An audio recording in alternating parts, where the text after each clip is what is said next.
ಸಾಮಾನ್ಯವಾಗಿ ನಮ್ಮ ಆಹಾರವನ್ನು ಹೇಗೆ ಬ್ಯಾಲೆನ್ಸ್ ಆಗಿ ನಾವು ಸೇವನೆ ಮಾಡಬೇಕು?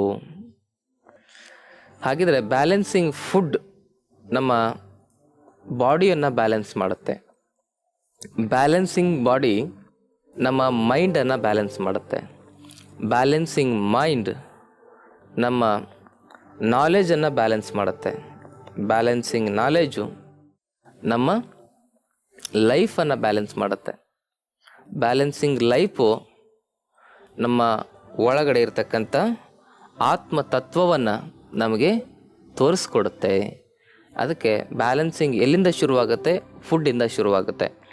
ಆ ಬ್ಯಾಲೆನ್ಸಿಂಗ್ ಫುಡ್ಡನ್ನು ನಾವು ಹೇಗೆ ತೆಗೆದುಕೊಳ್ಬೇಕು? ಮೊದಲನೇದಾಗಿ ಅಕ್ಕ ಮಹಾದೇವಿಯವರ ಒಂದು ವಚನವನ್ನು ನಾವು ನೆನಪಿಸ್ಕೊಳ್ಬೇಕು. ಏನು ಹೇಳ್ತಾರೆ ಅಕ್ಕ ಅಂದರೆ, ಆಹಾರವನ್ನು ಕಿರಿದು ಮಾಡಿರಣ್ಣ, ಆಹಾರದಿಂದ ಕಾಮವಿಕಾರ ತಾಮಸಗಳು ಹೆಚ್ಚಾಗಿ, ಮನೋವಿಕಾರಗಳು ಕೂಡ ಹೆಚ್ಚಾಗಿ ವ್ಯಾಧಿ ಹಬ್ಬಿ ಬಲೀತದೆ ಅಂತ ಹೇಳ್ತಾರೆ. ಆಹಾರವನ್ನು ನಾವು ಎಷ್ಟು ಪ್ರಮಾಣದಲ್ಲಿ ಸೇವನೆ ಮಾಡಬೇಕು ಅಂತ ಹೇಳಿದ್ರೆ, ನಾವು ತಿಂತಾ ಇರತಕ್ಕಂಥ ಸಂದರ್ಭದಲ್ಲಿ ಹೊಟ್ಟೆ 100 ಗ್ರಾಮ್ ಹಿಡಿಸುತ್ತೆ ಅಂತ ಹೇಳಿದ್ರೆ ನಾವು ಹಾಕಬೇಕಾಗಿರೋದು ಕೇವಲ 60% ಮಾತ್ರ. ಇನ್ನು 20% ಏನು ಮಾಡಬೇಕಂದ್ರೆ ಖಾಲಿ ಬಿಡಬೇಕು. ಇನ್ನು 20% ನೀರು ಕುಡಿಬೇಕು. ಅದು ನೀರು ಯಾವಾಗ ಕುಡಿಬೇಕು ಅಂತ ಹೇಳಿದ್ರೆ, ಪ್ರಸಾದ ಮಾಡಿ 1 ಅವರ್ ಆದಮೇಲೆ ನೀವು ನೀರು ಕುಡಿಬೇಕು. ಅದರಿಂದ ನೀವು ತಿಂದಿರತಕ್ಕಂಥ ಆಹಾರ ಜೀರ್ಣ ಆಗುತ್ತೆ. ಮತ್ತು ಮುಖ್ಯವಾಗಿ ಪ್ರೋಟೀನ್ ಆಗಿರ್ಬೋದು, ಫ್ಯಾಟ್ ಆಗಿರ್ಬೋದು, ಕಾರ್ಬೋಹೈಡ್ರೇಟ್ ಆಗಿರ್ಬೋದು, ಮಿನರಲ್ಸ್ ಆಗಿರ್ಬೋದು, ಇವೆಲ್ಲವನ್ನು ಕೂಡ ನೀವು ಬ್ಯಾಲೆನ್ಸ್ ಆಗಿ ತೆಗೆದುಕೊಳ್ಬೇಕು. ಪ್ರೋಟೀನು, ಫ್ಯಾಟು, ಕಾರ್ಬೋಹೈಡ್ರೇಟು, ಮಿನರಲ್ಸು ಮತ್ತು ವಿಟಮಿನ್ಸು, ಈ 5 ರೀತಿಯಲ್ಲಿ ನೀವು ಆಹಾರವನ್ನು ಸರಿಯಾಗಿ ಬ್ಯಾಲೆನ್ಸ್ ಆಗಿ ತೆಗೆದುಕೊಂಡ್ರೆ ನೀವು ತಿಂದಿರ್ತಕ್ಕಂಥ ಆಹಾರ ಏನಾಗುತ್ತೆ, ಶರೀರಕ್ಕೆ ಬೇಕಾಗಿರ್ತಕ್ಕಂಥ ಎಲ್ಲ ಪೋಷಕ ತತ್ವವಾಗಿ ಪರಿವರ್ತನೆ ಆಗುತ್ತೆ. ನಾವು ತಿಂತಾ ಇರ್ತಕ್ಕಂಥ ಆಹಾರ ಹೆಚ್ಚು ಸ್ಟಾರ್ಚ್ ಫುಡ್, ಕಾರ್ಬೋಹೈಡ್ರೇಟ್ ಯುಕ್ತವಾಗಿರ್ತಕ್ಕಂಥ ಫುಡ್ಡನ್ನು ನಾವು ತಿಂತಾ ಇದ್ದೇವೆ. ಹೆಚ್ಚು ಕಾರ್ಬೋಹೈಡ್ರೇಟ್ ಇದೆ ನಮ್ಮ ಆಹಾರದಲ್ಲಿ. ಆ ಹೆಚ್ಚು ಕಾರ್ಬೋಹೈಡ್ರೇಟ್ ಇರತಕ್ಕಂಥ ಆಹಾರವನ್ನು ನಾವು ಸೇವನೆ ಮಾಡ್ತಾ ಇರೋದ್ರಿಂದ ನಮಗೆ ಶುಗರ್ ಲೆವೆಲ್ ಜಾಸ್ತಿ ಆಗ್ತಾಯಿದೆ. ಆರ್ಥ್ರೈಟಿಕ್ ಫ್ಯಾಕ್ಟರ್ಸ್ ಅಂತ ಕರೀತಾರೆ ಇದಕ್ಕೆ. ಆ ಒಂದು ಆರ್ಥ್ರೈಟಿಕ್ ಫ್ಯಾಕ್ಟರ್ಸ್ಗಳು ಜಾಸ್ತಿಯಾಗಿ ನಮಗೆ ಅರ್ಥ್ರೈಟಿಸ್ ಸಮಸ್ಯೆ ಬರ್ತಾ ಇರತಕ್ಕಂಥದ್ದು. ಕೊಲೆಸ್ಟ್ರಾಲ್, ಟ್ರೈಗ್ಲಿಸರೈಡ್ ಜಾಸ್ತಿ ಆಗಲಿಕ್ಕೆ ಸ್ಟಾರ್ಚ್ ಫುಡ್ಡೇ ಕಾರಣ. ನಮಗೆ ಹಾರ್ಟ್ ಅಟ್ಯಾಕ್ ಆಗಲಿಕ್ಕೆ BP, ಶುಗರು ಮತ್ತು ಹೊಟ್ಟೆ ಎಲ್ಲ ಇಷ್ಟಿಷ್ಟಪ್ಪ ಬಂದಿರ್ತದೆ, ಬೊಜ್ಜು, ಈ ಎಲ್ಲ ಸಮಸ್ಯೆಗಳಿಗೂ ಕೂಡ ನಾವು ಹೆಚ್ಚು ಸ್ಟಾರ್ಚ್ ಆದರೂ ತಿಂತಾ ಇರ್ತೇವೆ, ಹೆಚ್ಚು ಫ್ಯಾಟ್ ಆದರೂ ತಿಂತಾ ಇರ್ತೇವೆ. ಅದಕ್ಕೆ ನಾವು ಫುಡ್ಡನ್ನು ತಿಂತಾ ಇರಬೇಕಾದ್ರೆ ಪ್ರೋಟೀನು, ವಿಟಮಿನ್ಸು, ಕಾರ್ಬೋಹೈಡ್ರೇಟು, ಮೈಕ್ರೋನ್ಯೂಟ್ರಿಯೆಂಟ್ಸ್ ಇರ್ತಕ್ಕಂಥವೆಲ್ಲ ಆಹಾರಗಳು, ಅದ್ರ ಜೊತೆಗೆ ಮಿನರಲ್ಸು, ಇವೆಲ್ಲ ಹೇಗಿರಬೇಕು ಅಂತ ಹೇಳಿದ್ರೆ, ಫ್ಯಾಟ್ ಆಗಿರ್ಬೋದು, ಎಲ್ಲವೂ ಕೂಡ ಬ್ಯಾಲೆನ್ಸ್ ಆಗಿರಬೇಕು. ಆ ಬ್ಯಾಲೆನ್ಸ್ ಆಗಿರಬೇಕಾದ್ರೆ ನೀವು ಆಹಾರವನ್ನು ಹೇಗೆ ಸೇವನೆ ಮಾಡಬೇಕು ನೋಡಿ. 2 ರೊಟ್ಟಿ ತಿಂತಾ ಇರ್ತೀರ ಅಥವಾ 1 ಮುದ್ದೆ ತಿಂತಾ ಇರ್ತೀರ. ಆ ಮುದ್ದೆ ಜೊತೆಗೆ ಅಟ್ಲೀಸ್ಟ್ ನೀವು ಒಂದು ರೀತಿಯಲ್ಲಿ ದ್ವಿದಳ ಧಾನ್ಯದ ಪಲ್ಯ ತಿನ್ನಬೇಕು. ಅಂದರೆ ಹೆಸರು ಕಾಳಾಗಿರ್ಬೋದು, ಕಡಲೆಕಾಳಾಗಿರ್ಬೋದು, ಅವರೆಕಾಳಾಗಿರ್ಬೋದು, ಹುರುಳಿಕಾಳಾಗಿರ್ಬೋದು, ತೊಗರಿ ಕಾಳಾಗಿರ್ಬೋದು, ಯಾವುದೇ ದ್ವಿದಳ ಧಾನ್ಯ ಒಡೆದ್ರೆ 2 ಬೇಳೆ ಆಗಬೇಕು ಅಂಥ ದ್ವಿದಳ ಧಾನ್ಯದ ಪಲ್ಯ ಅಥವಾ ಬೇಳೆ ಪಲ್ಯ, ಒಂದು ರೀತಿ ಪಲ್ಯ ತಿನ್ನಬೇಕು. ಮತ್ತು ನೀವು ಒಂದು ರೀತಿಯ ತರಕಾರಿ ಪಲ್ಯ ತಿನ್ನಬೇಕು. ಒಂದು ರೀತಿ ಬೇಳೆಕಾಳು ಅಥವಾ ಕಾಳುಗಳು, ಬೇಳೆಗಳು, ಒಂದು ರೀತಿ ತರಕಾರಿ ಪಲ್ಯ. ಇದಾದ ಮೇಲೆ ನೀವು ತಿಂತಾ ಇರತಕ್ಕಂಥ ಆಹಾರದಲ್ಲಿ ಬೆಳಗ್ಗೆ ಮತ್ತು ಮಧ್ಯಾಹ್ನ ಮೊಸರನ್ನು ಬಳಸಬೇಕು. ರಾತ್ರಿ ಆಹಾರದಲ್ಲಿ ಮೊಸರನ್ನು ಬಳಸಬಾರ್ದು. ಮತ್ತು ಆಹಾರ ಸೇವನೆ ಮಾಡೋದಕ್ಕಿಂತ ಮೊದಲು ಕನಿಷ್ಠ ಪಕ್ಷ 40ರಿಂದ 50 ಗ್ರಾಮ್ ನೀವು ಹಸಿ ತರಕಾರಿ ಅಥವಾ ಹಸಿ ಹಣ್ಣುಗಳನ್ನ ತಿಂದಿರಬೇಕು.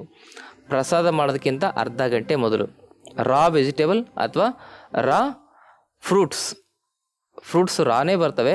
ಆ ಫ್ರೂಟ್ಸನ್ನು ಕೆಲವು ಜನ ಬೇಯಿಸ್ಕೊಂಡು ತಿಂತಾ ಇದ್ದಾರೆ. ಈಗ ಫ್ರೂಟ್ಸ್ ಅಥವಾ ರಾ ವೆಜಿಟೇಬಲ್ ಅಥವಾ ಸ್ಪ್ರೌಟ್ಸು, ಮೊಳಕೆ ಕಾಳುಗಳು, ಇದನ್ನು ಪ್ರಸಾದ ಮಾಡೋದಕ್ಕಿಂತ ಅರ್ಧ ಗಂಟೆ ಮೊದಲೇ ತಿಂದಿರಬೇಕು. ಕೆಲವು ಜನರಿಗೆ ಹಸಿ ತಿಂದರೆ ಗ್ಯಾಸ್ ಆಗುತ್ತೆ.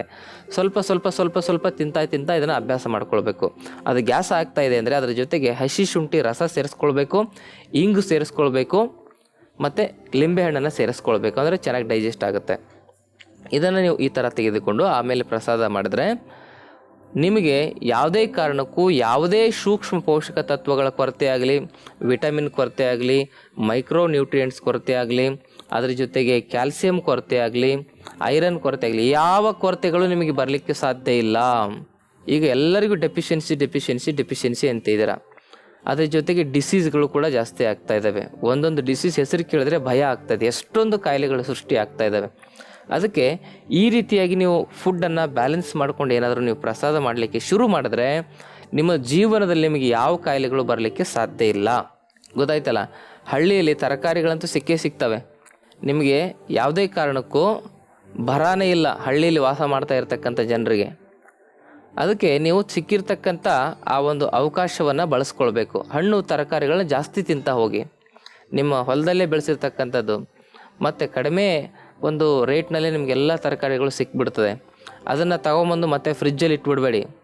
ನಿಮ್ಮ ಹಳ್ಳೀಲಿ ಏನು ಮಾಡಿ, ಆ ತರಕಾರಿ ಕೆಡದೇ ಇರಬೇಕು ಅಂತೇಳಿದ್ರೆ ಒಂದು ದೊಡ್ಡ ಒಂದು ಬುಟ್ಟಿ ತೊಗೊಳ್ಳಿ. ಆ ಬುಟ್ಟಿಯಲ್ಲಿ ಮರಳು ಹಾಕಿ ಆ ಮರಳಿಗೆ ನೀವೇನು ಮಾಡಿ ನೀರು ಸುರೀರಿ. ಆ ಮರಳೇನಾಗುತ್ತೆ, ಸಂಪೂರ್ಣವಾಗಿ ತಂಪಾಗುತ್ತೆ. ಆದಮೇಲೆ ಅದರ ಮೇಲೆ ಒಂದು ಬಿಳಿ ಬಟ್ಟೆ ಹಾಸಿ. ಆ ಬಟ್ಟೆ ಏನಾಗುತ್ತೆ, ತಂಪಾಗಿರುತ್ತೆ. ಅದ್ರ ಮೇಲೆ ನೀವು ತರಕಾರಿ ಏರಿ 15 ದಿವಸ ಆದರೂ ನಿಮ್ಮ ತರಕಾರಿಗಳು ಏನೂ ಕೆಡಲ್ಲ. 15 ಅಲ್ಲ, 1 ತಿಂಗಳಿಟ್ರೂ ಏನು ಕೆಡಲ್ಲ ನೀವು. ಅದಕ್ಕೆ ನೀರಿಗೆ, ಈ ಉಸುಕಿಗೆ ಮರಳಿಗೆ ನೀವೇನು ಮಾಡಬೇಕು, ನೀರು ಡೈಲಿ ಹಾಕ್ತಾನೆ ಇರಬೇಕು. ಈ ರೀತಿ ನೀವು ಮಾಡಿದ್ರೆ ಇದಕ್ಕೆ ನ್ಯಾಚುರಲ್ ಫ್ರಿಡ್ಜ್ ಅಂತ ಕರೀತಾರೆ. ಇದರಲ್ಲಿ ಯಾವುದು CFC ಇರಲ್ಲ, ಕ್ಲೋರೋಫ್ಲೋರಿಕ್ ಕಾರ್ಬನ್, ವಿಷಯುಕ್ತವಾಗಿರ್ತಕ್ಕಂಥ ಯಾವ ಅನಿಲಗಳನ್ನು ಬಿಡುಗಡೆ ಮಾಡದೇ ಇರತಕ್ಕಂಥ ನ್ಯಾಚುರಲ್ ಫ್ರಿಡ್ಜನ್ನು ನೀವು ಬಳಸ್ಬೋದು. ಅದರ ಮೇಲೊಂದು ಬಿಳಿ ಬಟ್ಟೆ ಹಾಕಬೇಕು. ಈ ರೀತಿ ನೀವು ಆಹಾರ ಸೇವನೆ ಮಾಡಿ, ಮಣ್ಣಿನ ಮಡಿಕೆಯಿಂದ ಮಾಡಿರ್ತಕ್ಕಂಥ ಆಹಾರವನ್ನು ಸೇವನೆ ಮಾಡಿ, ಇದಿಷ್ಟು ನೀವು ಫುಡ್ ಬ್ಯಾಲೆನ್ಸಿಂಗ್ ಮಾಡ್ಕೊಂಡು ನೋಡಿ, ನಿಮಗೆ ಎಂಥದೇ ದೊಡ್ಡ ಕಾಯಿಲೆ ಇರಲಿ ಕೇವಲ 3 ತಿಂಗಳಿಗೆ ಅದು ಸಂಪೂರ್ಣವಾಗಿ ನಾಶ ಆಗುತ್ತೆ, ಅದು ಸಂಪೂರ್ಣವಾಗಿ ಕ್ಯೂರ್ ಆಗುತ್ತೆ. ಹಾಗಾಗಿ ಈ ರೀತಿ ಫುಡ್ ಬ್ಯಾಲೆನ್ಸ್ ಮಾಡಬೇಕು. ನೀವು ತಿಂತಾ ಇರ್ತಕ್ಕಂಥ ಫುಡ್ಡಲ್ಲಿ carbohydrates, protein, fat, minerals, vitamins ಎಲ್ಲ ಬ್ಯಾಲೆನ್ಸ್ ಇರಬೇಕಾದ್ರೆ ಈ ರೀತಿ ಫುಡ್ ಡೈಟನ್ನು ನೀವು ಬ್ಯಾಲೆನ್ಸ್ ಮಾಡಬೇಕು. ನೀವೇನು ಮಾಡ್ತೀರಾ, ಇಷ್ಟು ಮುದ್ದೆ ತಿಂದು ಇಷ್ಟು ಪಲ್ಯ ತಿಂತಿರ್ತೀರ. ಇಷ್ಟು ಮುದ್ದೆ ಜೊತೆಗೆ ಇಷ್ಟು ಪಲ್ಯ ತಿಂದರೂ ಕಡಿಮೆನೆ. ನೀವು ಹೆಚ್ಚು ಪಲ್ಯ, ಹೆಚ್ಚು ಮೊಳಕೆ ಕಾಳುಯುಕ್ತವಾಗಿರ್ತಕ್ಕಂಥ ಪಲ್ಯಗಳನ್ನು ನೀವು ತಿಂತಾ ಹೋಗಬೇಕು, ತರಕಾರಿಗಳನ್ನು ತಿಂತಾ ಹೋಗಬೇಕು. ಶುಗರ್ ಇರೋರು ಬೀಟ್ರೂಟ್ ತಿನ್ನಬಾರ್ದು, ಕ್ಯಾರೆಟ್ ತಿನ್ನಬಾರ್ದು, ಅದು ತಿನ್ನಬಾರ್ದು, ಇದು ತಿನ್ನಬಾರ್ದು ಅಂತ ಹೇಳ್ತಾರೆ. ದೇವರು ಕೊಟ್ಟಿರೋದನ್ನು ಎಲ್ಲ ತಿನ್ನಿ. ನಾವು ಶುಗರ್ ಇರೋರಿಗೆ 2 kg ಮಾವಿನ ಹಣ್ಣು ತಿನ್ನಿಸ್ತೇವೆ, ನಾವು ಏನೂ ಆಗಲ್ಲ ಅವ್ರಿಗೆ. ಅದಕ್ಕೆ ದೇವರು ಕೊಟ್ಟಿರ್ತಕ್ಕಂಥ ಸಿಹಿಯಲ್ಲಿ ಫ್ರಸ್ಟ್ರೋಸ್ ಇದೆ, ಮನುಷ್ಯ ಕೊಟ್ಟಿರ್ತಕ್ಕಂಥ ಸಕ್ಕರೆಯಲ್ಲಿ ಕಾರ್ಪೋಟಕ ವಿಷ ಸುಕ್ರೋಸ್ ಇದೆ. ಅದಕ್ಕೆ ನೀವು ಯಾವುದೇ ಕಾರಣಕ್ಕೂ ಹೆದರ್ಕೊಳ್ಳಿಕ್ಕೆ ಹೋಗಬೇಡಿ. BP, ಶುಗರ್ ಏನೇ ಬಂದರೂ ನಮ್ಮನ್ನು ಸಂಪರ್ಕ ಮಾಡಿ. ಆ ಕಾಯಿಲೆಗೆ ಶಾಶ್ವತವಾಗಿರ್ತಕ್ಕಂಥ ಪರಿಹಾರ ಪಂಚಕರ್ಮ ಚಿಕಿತ್ಸೆಯಲ್ಲಿದೆ. ಪಂಚಕರ್ಮ ಚಿಕಿತ್ಸೆ ನೀವು ಕೇವಲ 14 ದಿವಸ ತೆಗೆದುಕೊಂಡ್ರೆ ನಿಮ್ಮ ಯಾವುದೇ ಕಾಯಿಲೆ ಇರಲಿ, ನಿಮಗೆ ಆ ಕಾಯಿಲೆಯಿಂದ ನೀವು 100% ಹೊರಗಡೆ ಬರ್ತೀರಾ. 100% ನಿಮ್ಮ ಕಾಯಿಲೆ ಸಂಪೂರ್ಣವಾಗಿ ವಾಸಿಯಾಗುತ್ತೆ. ಇದನ್ನು ನೀವು ಯಾವುದೇ ಕಾರಣಕ್ಕೂ ಮರಿಬೇಡಿ. ಇದಾದ ಮೇಲೆ ಈಗ ನಿಮಗೆ ಸ್ವಸ್ಥವಾಗಿರಲಿಕ್ಕೆ ಒಂದು ಅಷ್ಟಾಂಗ ವಿನ್ಯಾಸ ಯೋಗವನ್ನು ಹೇಳ್ಕೊಡ್ತೇನೆ. ಆ ಅಷ್ಟಾಂಗ ವಿನ್ಯಾಸ ಯೋಗವನ್ನು ಹೇಗೆ ಮಾಡೋದು, ಇದರಿಂದ ಏನೆಲ್ಲ ಬೆನಿಫಿಟ್ಸ್ಗಳಿದ್ದಾವೆ ಅಂತಂದರೆ ನಮ್ಮ ಸೆಲ್ಸ್ಗಳು ಸಂಪೂರ್ಣವಾಗಿ ಆ್ಯಕ್ಟಿವ್ ಆಗ್ತವೆ. Muscle cell, blood cell, skin cell, bone cell, ಎಲ್ಲ ಟಿಶ್ಯೂ ಆರ್ಗನ್ಗಳು ಕೂಡ ಆ್ಯಕ್ಟಿವ್ ಆಗಿ ಕೆಲಸ ಮಾಡ್ತವೆ. ಹಾಗಿದ್ರೆ ಈ ಅಷ್ಟಾಂಗ ವಿನ್ಯಾಸ ಯೋಗವನ್ನು ಹೇಗೆ ಮಾಡೋದು ಅಂತಕ್ಕಂಥದ್ದನ್ನು ನೋಡೋಣ ಬನ್ನಿ. ಮೊದಲನೇದಾಗಿ ನಾವು ಏನು ಮಾಡಬೇಕು, ನೇರವಾಗಿ ಈ ರೀತಿ ಕೂತ್ಕೊಳ್ಬೇಕು. ಈ ಸ್ಥಿತಿಗೆ ಬನ್ನಿ. ಹೀಗೆ ಕೆಲವು ಜನ ಅಂದ ತಕ್ಷಣ ಹೇಳ್ತಾ ಇರ್ತಾರೆ, ನೋಡ್ಬೇಕು ನೀವು, ಭಾಳ ಚೆನ್ನಾಗಿ ಹೇಳ್ತಿರ್ತಾರೆ. ಅವ್ರು ನೋಡಿದ್ರೆ ನನಗೊಂಥರ ಜಿಗುಪ್ಸೆ ಬಂದುಬಿಡ್ತದೆ. ಹೇಗೆ ಹೇಳ್ತಾರೆ ಅಂದರೆ, ಇನ್ನೂ 15-20 ವರ್ಷ ಯೌವನ ಇರ್ತದೆ, 25 ವರ್ಷ, 15 ವರ್ಷ, 10 ವರ್ಷ, ಚಿಕ್ಕ ಮಕ್ಕಳು ಕೂಡ ಹಾಗೆ ಆಗಿದ್ದಾರೆ ಈಗ. ಯಾಕಂದರೆ ತಂದೆ ತಾಯಿ ನೋಡಿ ಕಲಿತಾರಲ್ಲ. ತಂದೆ ತಾಯಿ ತಿನ್ನಬಾರ್ದೆಲ್ಲ ತಿಂದು, ನೋಡಬಾರ್ದೆಲ್ಲ ನೋಡಿ, ಆಗಬಾರ್ದೆಲ್ಲ ಆಗಿ ಆ ಸ್ಥಿತಿಗೆ ತಲುಪಿರ್ತಾರೆ. ಅವ್ರದ್ದು ನೋಡಿ ಇವರು ಮಕ್ಕಳು ಕಾಫಿ ಮಾಡ್ತಾರೆ. ಅದು ಹೆಂಗೆ ಹೇಳ್ತಾರೆ ನೋಡಿ. ಕೆಲವು ಜನ ಎದ್ರೆ ಏನಂತ ನನಗೆ ಗೊತ್ತಾಗ್ತಲ್ಲ. ಹೆಂಗೆ ಹೇಳ್ತಾರೆ ಅಂದರೆ, ಹಿಂಗೆ ಕುಂತಿರ್ತಾರೆ, ಹಿಂಗೆ ಹೇಳೋದು, ಹಿಂಗೆ ಕೈ ಹಚ್ಚಿಬಿಟ್ಟು ಹಿಂಗೆ ಈ ಥರ ಹೇಳೋದು. ಏನು ಸತ್ವನೇ ಇಲ್ವಾ? ನರ ಎಲ್ಲ ಸತ್ತೋಗಿದಾವ? ನರಗಳಿಗೆ ಸ್ವಲ್ಪ ಕೆಲಸ ಕೊಡಬೇಕಲ್ಲ. ಹೀಗೆಲ್ಲ ಎದ್ಕೊಂಡು, ಹೀಗೆಲ್ಲ ಕೈ ಊರ್ಕೊಂಡು ಏನಾಗಿದೆ, ಶಕ್ತಿಪಾತವೇ ಸತ್ತೋಗಿದೆ ನಮ್ಮ ಶರೀರದಲ್ಲಿ. ಹಾಗಾಗಿ ಆ ಶಕ್ತಿಪಾತವನ್ನು ನಾವು ಜಾಗೃತಪಡಿಸ್ಕೊಳ್ಬೇಕು ಅಂತ ಹೇಳಿದ್ರೆ ಸಾತ್ವಿಕವಾಗಿರ್ತಕ್ಕಂಥ ಆಹಾರವನ್ನು ತಿನ್ನಬೇಕು. ದಯವಿಟ್ಟು ಮಾಂಸಾಹಾರವನ್ನು ಬಿಡಿ. ಮಾಂಸಾಹಾರದಲ್ಲಿ ನಿಮಗೆ ಪ್ರೋಟೀನು, ವಿಟಮಿನ್ನು, ಅದು ಇದು ಮಣ್ಣು ಮಸಿ ಸಿಗುತ್ತೆ ಅಂತೆಲ್ಲ ಹೇಳ್ತಾರೆ. ಅದರ ಜೊತೆಗೆ ಶರೀರ ಏನಾಗುತ್ತೆ, ವಿಷಮಯವಾಗುತ್ತೆ. ಯಾವ ಪ್ರಾಣಿನೂ ಕೂಡ ನಗ್ತಾ ನಗ್ತಾ ಪ್ರಾಣ ಬಿಡಲ್ಲ. ಈ ಒಂದು ಚಿಕ್ಕ ರೂಮ್ ಇರ್ತದೆ, 30-40 ಆ ಮನೆಯಲ್ಲಿ ನೀವು ಒಂದು 1000 ಜನನ ತುಂಬಿ ಹೆಂಗಿರ್ತದೆ ಅವ್ರ ಮನಸ್ಥಿತಿ? ಹುಚ್ಚರಾಗಿ ಹೋಗ್ಬಿಡ್ತಾರೆ. 30-40 ಮನೇಲಿ ಎಷ್ಟು ಜನ ಜೀವಿಸಬೇಕು ಅಷ್ಟು ಜನ ಜೀವಿಸಿದ್ರೆ ಮಾತ್ರ ಚೆನ್ನಾಗಿರ್ತಾರೆ. ಅದು ಹೆಚ್ಚು ಜನ ತುಂಬಿದರೆ ಈ ಬೀದಿಯಲ್ಲಿ ಆ ಕೋಳಿಗಳನ್ನು ಕುರಿಗಳನ್ನು ತುಂಬಿ ತೆಗೆದುಕೊಂಡು ಹೋಗ್ತಾ ಇರ್ತಾರೆ. ನೋಡ್ಬೇಕು ನೀವು, ಅವನೇನು ಐಷಾರಾಮಾಗಿ ತೆಗೆದುಕೊಂಡು ಹೋಗ್ತಾ ಇರ್ತಾರೆ, ಒಂದ್ರ ಮೇಲೆ ಒಂದು ಹೇರಿರ್ತಾರೆ. ಆ ಒಂದು ಕಂಡೀಷನಲ್ಲಿ ಆ ಕುರಿಗೆ ಕೋಳಿಗೆ ಹುಚ್ಚಿಡ್ದು ಬಿಡ್ತದೆ, ಮಾನಸಿಕವಾಗಿ ತುಂಬ ತೊಂದರೆ ಆಗುತ್ತೆ. ಆ ಮಾನಸಿಕವಾಗಿ ತೊಂದರೆ ಆದಾಗ ಆ ಸ್ಟ್ರೆಸ್ ಹಾರ್ಮೋನ್ಗಳು ಅದರ ರಕ್ತದಲ್ಲಿ ಮಾಂಸದಲ್ಲಿ ಬಿಡುಗಡೆ ಆಗಿರುತ್ತೆ.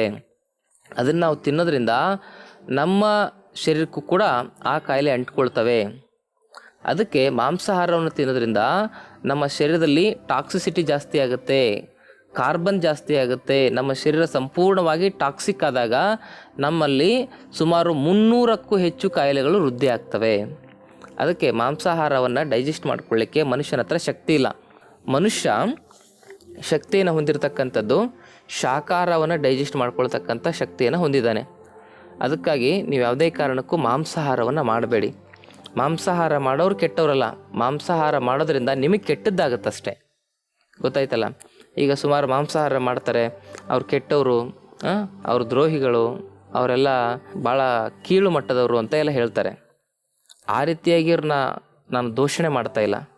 ಮಾಂಸಾಹಾರವನ್ನು ಮಾಡೋದ್ರಿಂದ ನಿಮ್ಮಲ್ಲಿ ಏನಾಗ್ತದೆ, ಬಹಳ ಸಮಸ್ಯೆ ಆಗ್ತದೆ. ಮಾಂಸಾಹಾರ ಮಾಡೋ ಪ್ರಾಣಿಗಳ ಕರಳುಗಳು ತುಂಬ ಶಾರ್ಟಾಗಿರ್ತವೆ. ಈ ಹುಲಿದು ಸಿಂಹದ್ದು ಎಲ್ಲ 8 ಫೀಟ್ 9 ಫೀಟ್ ಇರ್ತದೆ ಕರಳು, ನಮಗೆ 32 ಅಡಿ ಇದೆ. ನೀವು ತಿಂದರೆ ಮಾಂಸನ ಅದು ಹೊರಗಡೆ ಹೋಗೋಕ್ಕೆ 4 ದಿವಸ ಬೇಕಾಗುತ್ತೆ. 4 ದಿವಸ ಮಾಂಸದ ತುಂಡು ಕರಳಿನಲ್ಲಿದ್ದರೆ ಎಂತೆಂಥ ಕಾಯಿಲೆಗಳನ್ನು ಸೃಷ್ಟಿ ಮಾಡ್ಬೋದು ಅಂತಕ್ಕಂಥದ್ದನ್ನು ನೀವೇ ಅರ್ಥ ಮಾಡ್ಕೊಳ್ಳಿ. ಅದಕ್ಕೆ ಮಾಂಸಾಹಾರ ತಿನ್ನಬೇಡಿ. ಒಂದು ಜೀವ ಹತ್ಯೆ ಮಹಾಪಾಪ. ಒಂದು ಏನಾದರೂ ನಾವು ಪಾಪವನ್ನು ಮಾಡಿದ್ರೆ ಅದರ 100 ಪಟ್ಟು ನಾವು ಅನುಭವಿಸ್ಬೇಕಾಗುತ್ತೆ. ಒಂದು ಕೋಳಿ ಕೊಂದರೆ 1000 ಸರಿ ಕೋಳಿಯಾಗಿ ಹುಟ್ಟಬೇಕಾಗುತ್ತೆ, 100 ಸರಿ ಕೋಳಿಯಾಗಿ ಹುಟ್ಟಬೇಕಾಗುತ್ತೆ. ಪುನರಪಿ ಜನನಂ ಪುನರಪಿ ಮರಣಂ. ಈ ಚಕ್ರದಲ್ಲಿ ನಾವು ಸಿಲುಕಬಾರ್ದು ಅಂದರೆ ಸಾತ್ವಿಕವಾಗಿರ್ತಕ್ಕಂಥ ಆಹಾರವನ್ನು ತಿನ್ನೋಣ, ಸಸ್ಯಾಹಾರವನ್ನೇ ಸೇವನೆ ಮಾಡೋಣ. ಹಾಗಾಗಿ ಈ ರೀತಿಯಾಗಿ 2 ಕೈಗಳನ್ನ ಮುಂದೆ ಚಾಚ್ಕೊಳ್ಳಿ ಮತ್ತು ನಿಧಾನವಾಗಿ 2 ಕೈಗಳನ್ನ ಮೇಲೆತ್ತಿ. ಈಗ ನಿಧಾನವಾಗಿ ಎದ್ದು ನಿಂತ್ಕೊಳ್ಳೋದು ಹೇಗೆ ಅಂತಕ್ಕಂಥದ್ದನ್ನು ನೋಡಿ. ನೀವು ಹೇಗೆ ಹೇಳ್ತೀರಾ, ನಾನು ಹೇಗೆ ಹೇಳ್ತಾ ಇದ್ದೀನಿ ಗಮನಿಸ್ತಾ ಹೋಗಿ. ಹೀಗೆ ಹೇಳ್ಬೇಕು, ಹೀಗೆ. ಗೊತ್ತಾಯ್ತಲ್ಲ? ಹೀಗೆ ನೀವು ನಿಮ್ಮ ಶರೀರವನ್ನು ಜಡತ್ವದಿಂದ ಕ್ರಿಯಾಶೀಲತೆ ಕಡೆಗೆ ತೆಗೆದುಕೊಂಡು ಬರಬೇಕು. ಈಗ ಮಾಡ್ತಾ ಇರತಕ್ಕಂಥ ಅಷ್ಟಾಂಗ ವಿನ್ಯಾಸ ಯೋಗದಲ್ಲಿ ನಿಮ್ಮ ಕೋಶಗಳು ಕೂಡ ಚೈತನ್ಯಮಯವಾಗ್ತವೆ, ನಿಮ್ಮ ಕೋಶಗಳು ಕೂಡ ಶಕ್ತಿಯುತವಾಗ್ತವೆ, ನಿಮ್ಮ ಪ್ರತಿಯೊಂದು ಕೋಶಗಳು ಕೂಡ ಎನರ್ಜೈಸ್ಡ್ ಆಗುತ್ತೆ. ಈಗ ಬೆಳಗ್ಗೆಯಿಂದ ಸಂಜೆವರೆಗೂ ಮೊಬೈಲ್ ಯೂಸ್ ಮಾಡ್ತೀರ, ಸಂಜೆ ಬಂದು ಮನೆಯಲ್ಲಿ ಏನು ಮಾಡ್ತೀರಾ, ಚಾರ್ಜಿಗೆ ಹಾಕ್ತೀರ. ಹಾಗೆ ನಿಮ್ಮ ಶರೀರವನ್ನು ಚಾರ್ಜಿಗೆ ಹಾಕ್ತಾನೇ ಇಲ್ಲ ನೀವು. ಆ ಶರೀರವನ್ನು ಚಾರ್ಜ್ ಮಾಡ್ತಕ್ಕಂಥ ಕೆಲಸವನ್ನು ಯೋಗ ಮಾಡುತ್ತೆ. ಅದನ್ನು ವೈಜ್ಞಾನಿಕವಾಗಿ ಮತ್ತು ಆಧ್ಯಾತ್ಮಿಕವಾಗಿ ನಾವು ಕಲಿಬೇಕು.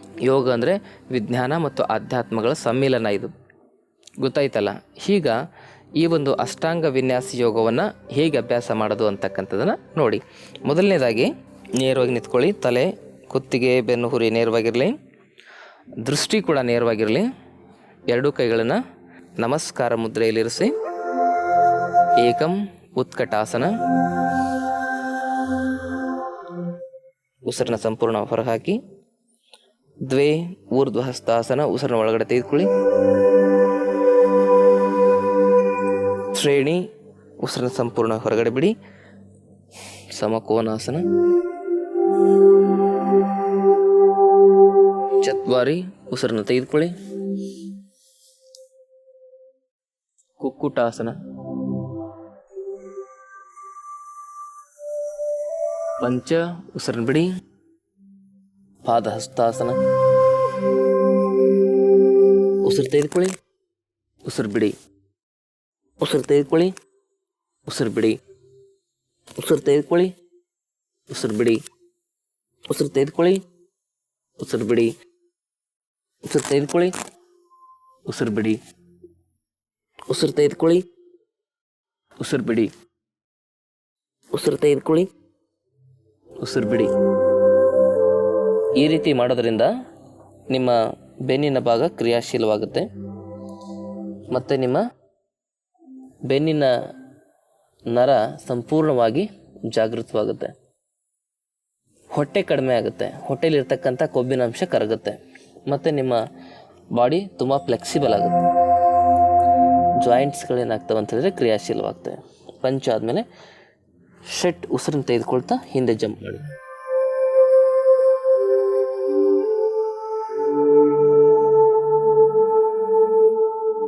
ಈ ರೀತಿ ಹಿಂದೆ ಜಂಪ್ ಮಾಡಿದಾಗ ನಿಮ್ಮ ಬೆನ್ನು ಹುರಿಯನ್ನು ಸಂಪೂರ್ಣವಾಗಿ ಮೇಲ್ಮುಖವಾಗಿ ಸ್ಟ್ರೆಚ್ ಮಾಡ್ತಾ ಹೋಗಿ. ಹೀಗೆ ಈ ಅಭ್ಯಾಸವನ್ನು ಕೂಡ ಒಂದು 10 ಬಾರಿ ರಿಪೀಟ್ ಮಾಡಿ. 1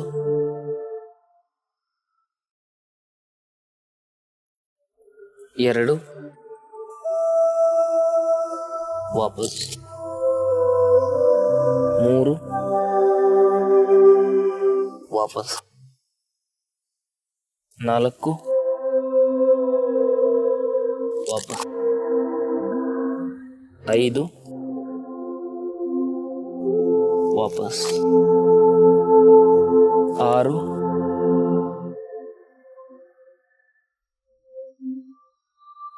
8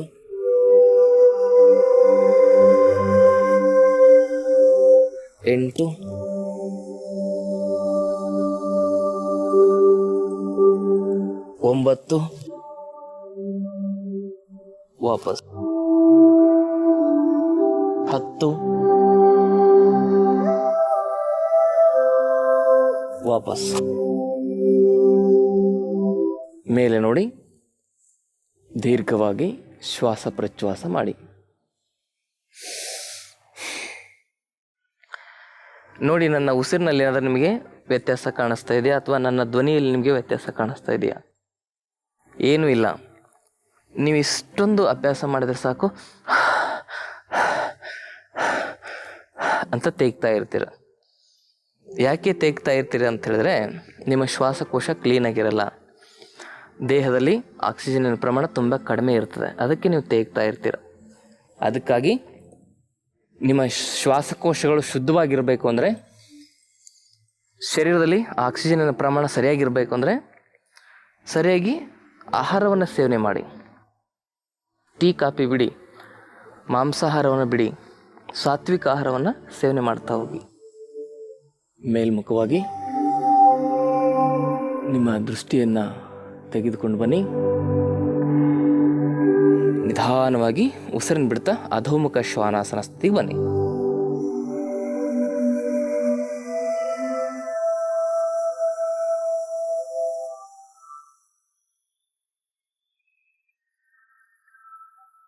ದೀರ್ಘವಾಗಿ ಶ್ವಾಸ ಪ್ರಶ್ವಾಸ ಮಾಡಿ. ಮತ್ತೆ ಷಟು ಭುಜಂಗಾಸನ, ಮತ್ತೆ ಸಪ್ತ ಅಧೋಮುಖ ಶ್ವಾನಾಸನ. ಹೀಗೆ 10 ಬಾರಿ ಅಭ್ಯಾಸ ಮಾಡಬೇಕು. 1 ಮೌಂಟೇನ್, 2 ಮೌಂಟೇನ್, ಉಸಿರು ತೆಗೆದುಕೊಳ್ಬೇಕು, ಅಧೋಮುಖ ಶ್ವಾನಾಸನ.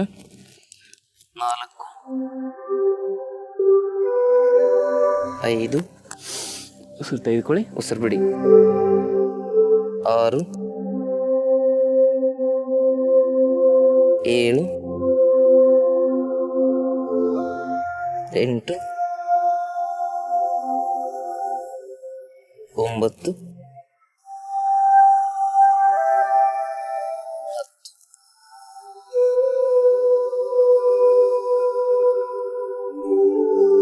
ಹೀಗೆ ದೀರ್ಘವಾಗಿ ಶ್ವಾಸ ಪ್ರಶ್ವಾಸವನ್ನು ಮಾಡಿ. ಅಷ್ಟ ದಂಡಾಸನ.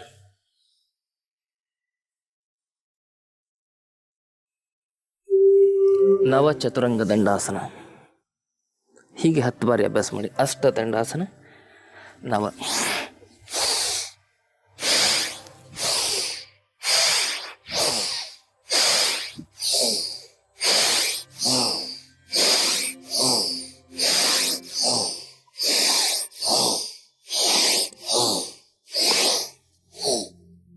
ಭುಜಂಗಾಸನ.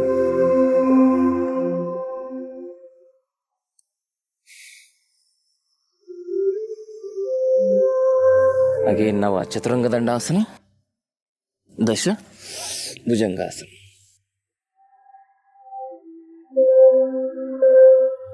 ಏಕಾದಶ ಶಶಾಂಕಾಸನ.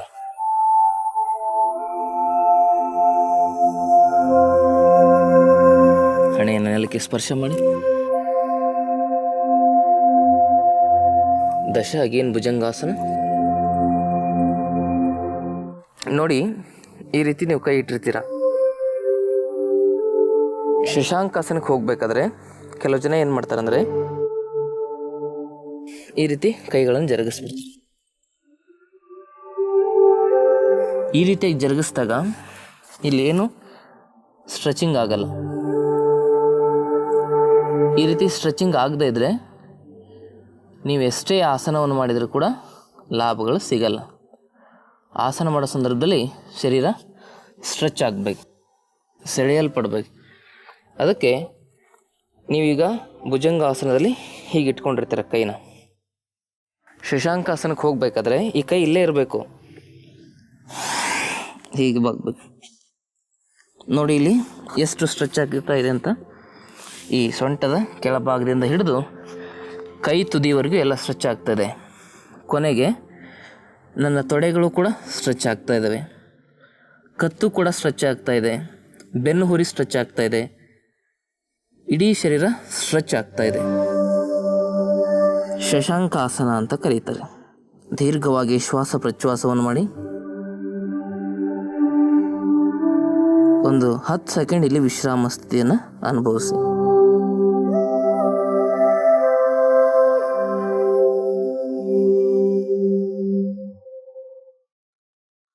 ದ್ವಾದಶ ಉಸಿರನ್ನು ತೆಗೆದುಕೊಳ್ತಾ ಮತ್ತೆ ಭುಜಂಗಾಸನ.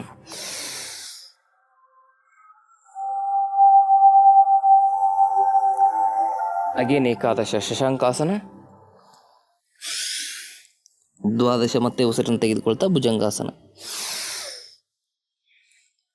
ಅಗೇನ್ ಏಕಾದಶ ಶಶಾಂಕಾಸನ. ದ್ವಾದಶ ಮತ್ತೆ ಉಸಿರನ್ನು ತೆಗೆದುಕೊಳ್ತಾ ಭುಜಂಗಾಸನ. ಅಗೇನ್ ಏಕಾದಶ ಶಶಾಂಕಾಸನ. ದ್ವಾದಶ ಮತ್ತೆ ಉಸಿರನ್ನು ಒಳಗಡೆ ತೆಗೆದುಕೊಳ್ತಾ ಭುಜಂಗಾಸನ. ದ್ವಾದಶ ಮತ್ತೆ ಶಶಾಂಕಾಸನ. ಏಕಾದಶ ಭುಜಂಗಾಸನ. ದ್ವಾದಶ ಶಶಾಂಕಾಸನ. ಏಕಾದಶ ಭುಜಂಗಾಸನ. ದ್ವಾದಶ ಶಶಾಂಕಾಸನ. ಏಕಾದಶ ಭುಜಂಗಾಸನ. ದ್ವಾದಶ ಶಶಾಂಕಾಸನ. ಏಕಾದಶ ಭುಜಂಗಾಸನ. ಹೀಗೆ ಮಿನಿಮಮ್ 10 ಬಾರಿ ಅಭ್ಯಾಸ ಮಾಡಬೇಕು.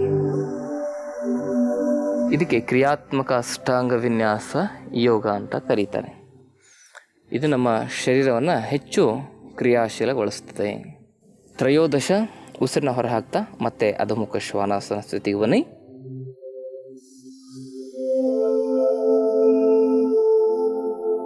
ತಲೆಯನ್ನು ಸಂಪೂರ್ಣವಾಗಿ ನೆಲಕ್ಕೆ ಸ್ಪರ್ಶ ಮಾಡಲಿಕ್ಕೆ ಪ್ರಯತ್ನ ಮಾಡಿ. ಎರಡೂ ಕೈಗಳು ನೇರವಾಗಿರಲಿ, ಮೊಣಕಾಲುಗಳು ಕೂಡ ನೇರವಾಗಿರಬೇಕು. ಯಾವುದೇ ಕಾರಣಕ್ಕೂ ನಿಮ್ಮ ಕಾಲನ್ನ ಮಡಚಬೇಡಿ. ಹಿಮ್ಮಡಿಯನ್ನು ನೆಲಕ್ಕೆ ಸ್ಪರ್ಶ ಮಾಡಲಿಕ್ಕೆ ಪ್ರಯತ್ನ ಮಾಡಿ.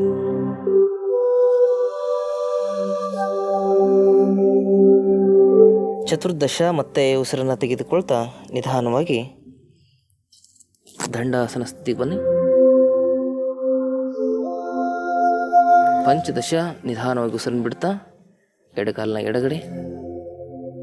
ಷೋಡಶ ಉಸಿರನ್ನು ಬಿಡ್ತಾ ಬಲಗಾಲನ ಬಲಗಡೆ. ಉಸಿರು ತೆಗೆದುಕೊಳ್ತಾ ವಾಪಸ್. ಹೀಗೆ 20 ಬಾರಿ.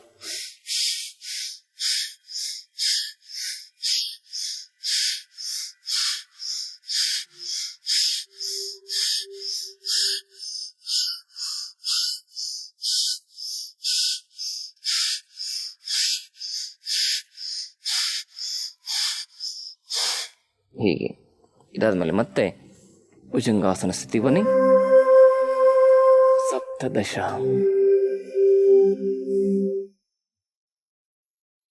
ಅಷ್ಟದಶ ದಂಡಾಸನ.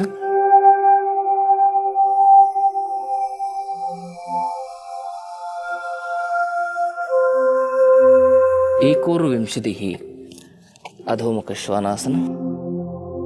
ಉಸಿರನ್ನು ಬಿಡಿ. ಅಗೇನ್ ಅಷ್ಟದಶ ದಂಡಾಸನ. ಅಗೇನ್ ಉಸಿರನ್ನ ಬಿಡಿ, ಉಸಿರನ್ನ ತೆಗೆದುಕೊಳ್ಳಿ, ಉಸಿರನ್ನ ಬಿಡಿ, ಉಸಿರನ್ನ ತೆಗೆದುಕೊಳ್ಳಿ, ಉಸಿರನ್ನ ಬಿಡಿ, ಉಸಿರನ್ನ ತೆಗೆದುಕೊಳ್ಳಿ, ಉಸಿರನ್ನ ಬಿಡಿ. ವಿಂಶತಿ ಉಸಿರನ್ನು ತೆಗೆದುಕೊಳ್ತಾ ಉತ್ಕಟಾಸನ. ಏಕವಿಂಶತಿ ಉಸಿರನ್ನು ಬಿಡ್ತಾ ಪಾದಹಸ್ತಾಸನ. ಉಸಿರನ್ನು ತೆಗೆದುಕೊಳ್ಳಿ, ಉಸಿರನ್ನು ಬಿಡಿ. ಹೀಗೆ 10 ಟೈಮ್ಸ್ ಮಾಡಿ.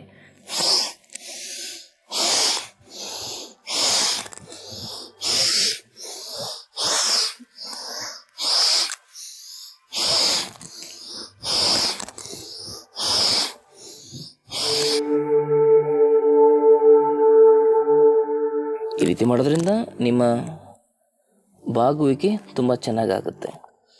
ಕೆಲವು ಜನರು ಇಷ್ಟೇ ಬಾಗ್ಲಿಕ್ಕಾಗುತ್ತೆ. ಈ ರೀತಿ ಮಾಡೋದ್ರಿಂದ ಪೂರ್ತಿಯಾಗಿ ಬಾಗ್ಬೋದು. Arch back ದ್ವೈವಿಂಶತಿ. ಸಮಸ್ಥಿತಿ. ಹೀಗೆ ಅಭ್ಯಾಸ ಮಾಡಿದ ನಂತರ 2 ಕಾಲುಗಳನ್ನ ಸ್ವಲ್ಪ ಈ ರೀತಿಯಾಗಿ ಒಂದು ಹಾಫ್ ಬೀಟ್ ಡಿಸ್ಟೆನ್ಸಲ್ಲಿಟ್ಟು ಕೈಗಳನ್ನು ಹಿಂದೆ ತೆಗೆದುಕೊಂಡು ಬಂದು ನಿಮ್ಮ ಉಸಿರಾಟವನ್ನು ಗಮನಿಸಬೇಕು.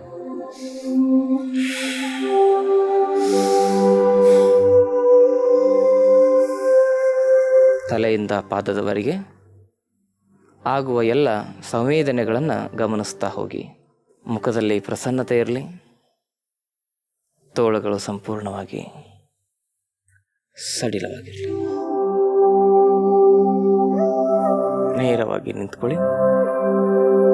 ಇಡೀ ಶರೀರವನ್ನು ಗಮನಿಸ್ತಾ ಹೋಗಿ.